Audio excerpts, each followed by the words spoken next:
Bonsoir Thierry. Salut. Juste avant, j'ai envie de partager un truc parce qu'il y a la vidéo de la soirée occitane. Mais je vais demander à Fred maintenant de passer un zapping occitan qu'on a pris en même temps que la vidéo. Donc on va écouter ça avant. Eh bien allons-y. Et maintenant, une chanson. Un petit silence parce que ça sera capé là, s'il vous plaît.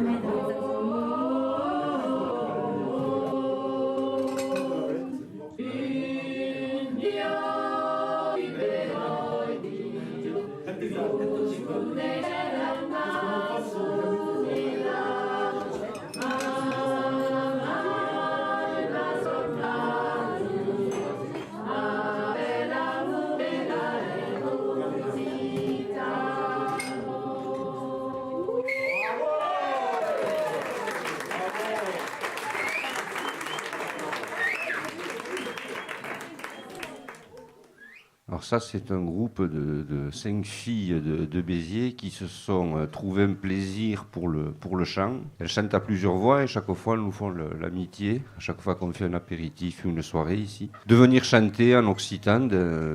Elles se réunissent une fois par semaine et pour leur plaisir et voilà, elles viennent partager ce moment-là. Alors ce que je voulais dire, moi j'ai devant la bouche un micro, là, j'ai pas l'habitude, je me sens un peu comme un guindoul. Voilà. Alors je ne sais pas si les gens savent ce que c'est que le guindoul, mais le guindoul c'est une expression qui est occitane et qui est passée dans le languedocien. Et quand on se fait traiter de guindoul, c'est pas forcément à son avantage. Alors, il y a plusieurs exceptions au mot guindoul. Ici, le guindoul, c'est quelqu'un qui est un peu bêta, un peu concon. Et voilà, moi j'ai le souvenir d'un jour d'avoir attendu sous un arrêt de bus une fille toute l'après-midi qui n'est jamais venue. Et bon, j'étais pas forcément satisfait. Le soir, je suis passé au café, j'ai dit au copain, j'attendais, je vais pas la nommer, Machinette. Et le copain m'a dit, t'es resté comme un guindoul, voilà, comme un con. Alors le guindoul, il y a une autre exception du mot, c'est pas du côté de Béziers, mais c'est un peu plus, je crois que c'est du côté de Narbonne ou dans l'Aude, ça désigne également le sexe du garçon. Alors là, c'était... Voilà, mais ça, je vais pas développer sur ce sujet-là. Le guindoul, en fait, alors j'avais essayé de chercher... Je ne suis ni étymologiste ni linguiste, mais le guindoul, vous en trouvez ici souvent au bord des routes, le long des vignes. C'est un arbre qui pousse en bordure des fossés et qui, au mois de septembre-octobre, fait des petits fruits rouges, ce qu'on appelle aussi la pommette. Voilà, alors c'est très bon à manger, mais bon, c'est vrai qu'un guindoul, un petit fruit rouge suspendu à une branche, ça a l'air un peu concon, quoi. Voilà, donc c'est passé ça fait partie de ces mots occitans qui sont passés dans le français languedocien et qui ne sont évidemment pas reconnus par les gens de l'Académie française, alors qu'ici c'est un mot fort courant, comme beaucoup d'autres. Alors le guindoul, quand même, il y a un mot français, c'est la guindole, et la guindole, c'est devenu une variété de cerise, qui n'a rien à voir avec le guindoul d'origine. Voilà, ça fait partie des évolutions.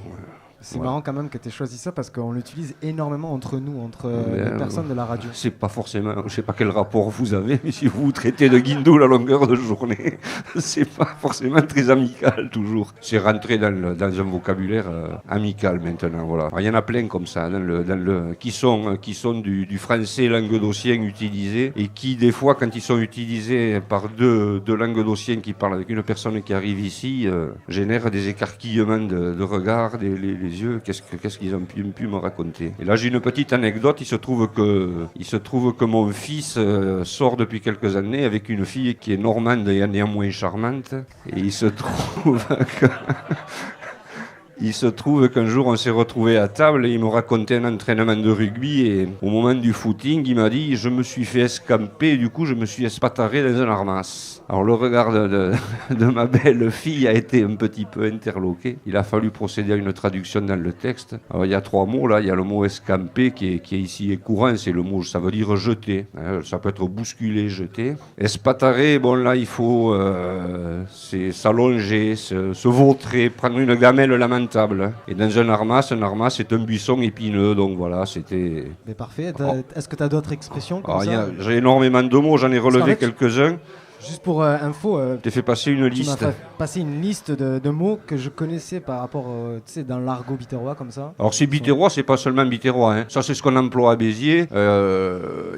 C'est également, c'est un peu plus généralement languedocien, un peu plus occitan. Alors il y a toutes les variantes locales. Nous on a des mots à Béziers ici qui viennent de l'occitan, qui ne seront pas forcément utilisés à Narbonne ou à Carcassonne ou à Montpellier. Encore qu'à Montpellier, il n'y a pratiquement plus d'occitan aujourd'hui. Hein. On parle à Montpellier avec l'accent pointu. Voilà. Ouais, j'ai quelques mots ici, il y a notamment la cagne. Avoir la cagne, c'est avoir la flemme, quoi.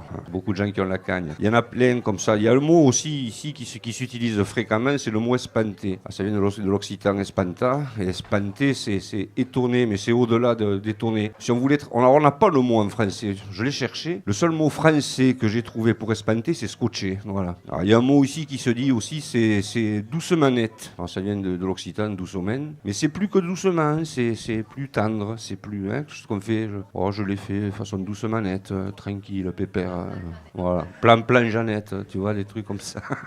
Il y a la fameuse bougne. Là, ce soir, il y a plein de gens qui vont repartir avec des bougnes. Ils ne le savent pas encore, mais c'est probable, parce que j'ai vu j'ai mangé une préparation culinaire avec une sauce, et quand il y a de la sauce, en général, on se fait des grosses bougnes. La bougne, c'est la tâche. Et quand la tâche est très très grosse, ça devient une bougnasse. Voilà. Sachez que tous les mots que vous utilisez qui finissent par as, ça vient de l'occitan, c'est un augmentatif péjoratif. Alors, vous en avez plein qui vous viennent à l'esprit, je ne vais pas les citer au micro parce que je serai rapidement impoli.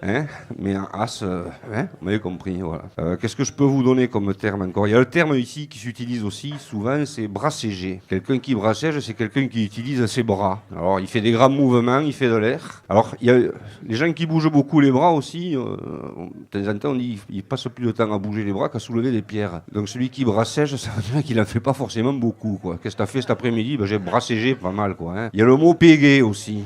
Péguer, c'est coller. Voilà. Mais à l'époque, moi, j'allais en boîte de nuit, comme tout le monde, et j'attendais le moment des slows. Et moi, je dansais le slow pégousse. Bien collant. Alors, pégousse, c'est surtout ce qui colle. Hein. Tu mets de la pègue, voilà.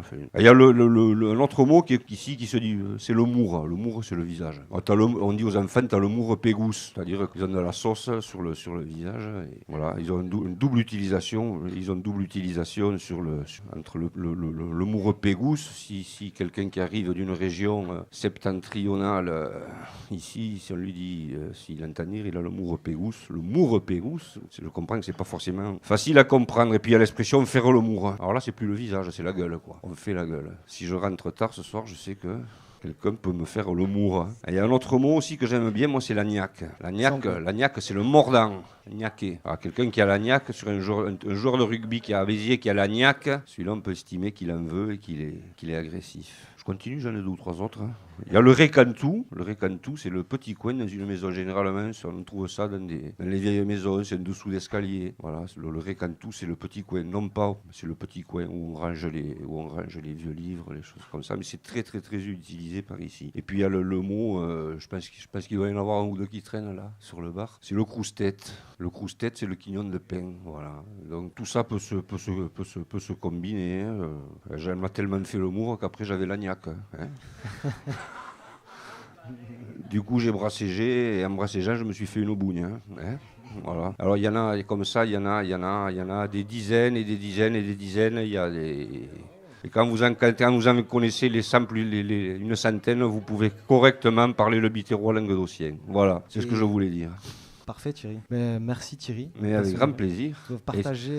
Non, mais c'est parce qu'en fait au final c'est nous les guindouls parce qu'on t'a écouté parler. Ouais, c'est ça. Mais j'ai fait le guindoul en me parlant aussi. Hein, mais bon, nous sommes tous des guindouls refoulés quoi en fait.